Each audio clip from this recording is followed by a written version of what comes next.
আমি একজন সাহাবার জীবনী শোনাবো আপনাদেরকে। আব্দুর রহমান ইবনে আউফ রাদিয়াল্লাহু তাআলা আনহু। 10 জন জান্নাতের দুনিয়াতে বসে যে 10 জন সাহাবা জান্নাতের সুসংবাদ পেয়েছেন তাদের মধ্যে একজন, আলহামদুলিল্লাহ বলেন। আব্দুর রহমান ইবনে আউফ রাদিয়াল্লাহু তাআলা আনহু প্রথম 8 জন মক্কায় যারা কালিমা পড়ে মুসলমান হয়েছে তাদের একজন।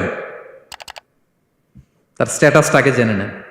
তো তিনি যখন মক্কা থেকে হিজরত করে মদিনায় গেলেন, মনে রাখবেন মক্কা থেকে যে সাহাবার বাড়ি ঘর ছেড়ে হিজরত করেছে তাদেরকে বলে মহাজির, মানে হিজরতকারী সাহাবা। আর মদিনাতে যে সমস্ত সাহাবারা তাদেরকে রিসিভ করেছেন তাদেরকে বলে আল আনসার, মানে সাহায্যকারী সাহাবা। তো যারাই হিজরত করে মক্কা থেকে মদিনায় যেত, বিষ্ণু ইসা ইসলাম মদিনার কোন সাহাবীর সাথে তার ভাই পাতিয়ে দিতেন, আল মুআখাত, ব্রাদারহুড করে দিতেন, দায়িত্ব দিতেন যে তুমি এই সাহাবীকে দেখবে।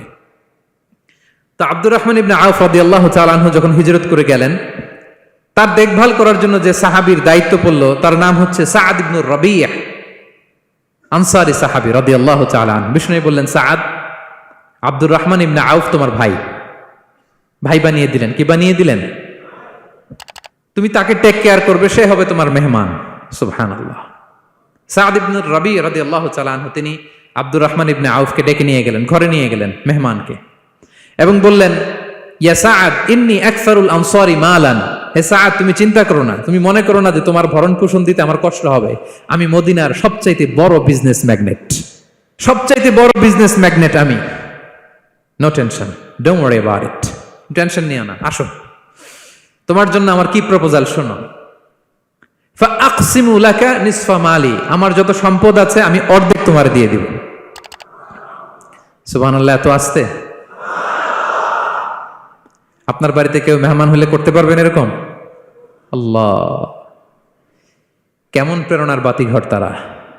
ফাআকসিমু নিসফা মালি, হে আব্দুর রহমান ইবনে আউফ, আমার অর্ধেক সম্পদ তোমারে দিয়ে দিব। এখানেই শেষ না, এরপর বলতে লাগলেন, আমার অনেকগুলো স্ত্রী আছে, তুমি কোথায় যে মেয়ে খুঁজবা, প্রস্তাব দিবা, এত ঝামেলার দরকার নাই। আমার কোন স্ত্রীকে তোমার ভালো লাগে বলো, তার যদি তোমাকে ভালো লাগে তাহলে প্রয়োজনে তাকে আমি ডিভোর্স দিয়ে দিব, তাকে নিয়ে তুমি সুখের সংসার করবা। আল্লাহু আকবার, আল্লাহু আকবার। অর্ধেক সম্পদ দিয়ে দিব, আমার একাধিক স্ত্রী আছে, কাউকে যদি তোমার পছন্দ হয় এবং সেও যদি তোমাকে পছন্দ করে প্রয়োজনে তাকে ডিভোর্স দিব। New life, new career, just go on. আমরা এই সুযোগ পেলে কি করতাম? সাথে সাথে অর্ধেক সম্পদ নিয়ে নিতাম, ঠিক কিনা? আব্দুর রহমান ইবনে আউফ প্রেরণার বাতিঘর। উনি কি করলেন? উনি বললেন, লা হাজাতা লি ফি যালিক। আমার ভাই, তুমি যে বলছো সাআদ ইবনে রবি, তুমি যে এত চমৎকার প্রপোজাল দিয়েছো, এতেই আমি খুশি। তোমার কোনো কিছুর আমার দরকার নাই। বারাকাল্লাহু লাকা ফি আহলিকা ওয়া মালিক, আল্লাহ তোমার সম্পদে বরকত দেখ, আল্লাহ তোমার পরিবারেও বরকত দেখ। তবে একটা কষ্ট করতে হবে, সেটা কি?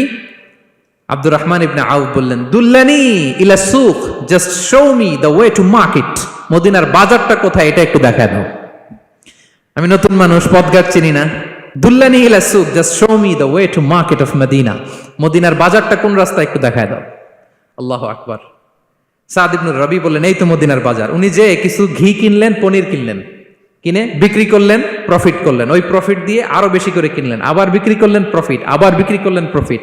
এই কেনা বেচা করতে করতে 1-2 মাসের মধ্যে উনি মদিনার one of the biggest business magnate হয়ে গেলেন। আল্লাহু আকবার। কি হাড় ভাঙ্গা পরিশ্রমই না তারা করেছেন। একেবারে রেডি ক্যারিয়ার ছিল, গেলাম সবচেয়ে বড় বিজনেসম্যানের অর্ধেক সম্পত্তি পেয়ে গেলাম। He didn't accept the ready career, rather he made his own path with his own Endeavour. নিজের চেষ্টায়, নিজের পরিশ্রমে, নিজের ঘাম ঝরিয়ে নিজের ক্যারিয়ার তৈরি করেছেন। চিল্লায় বলেন ঠিক কিনা? This is the biography of Abdul Rahman ibn Auf radiyallahu ta'ala anhu.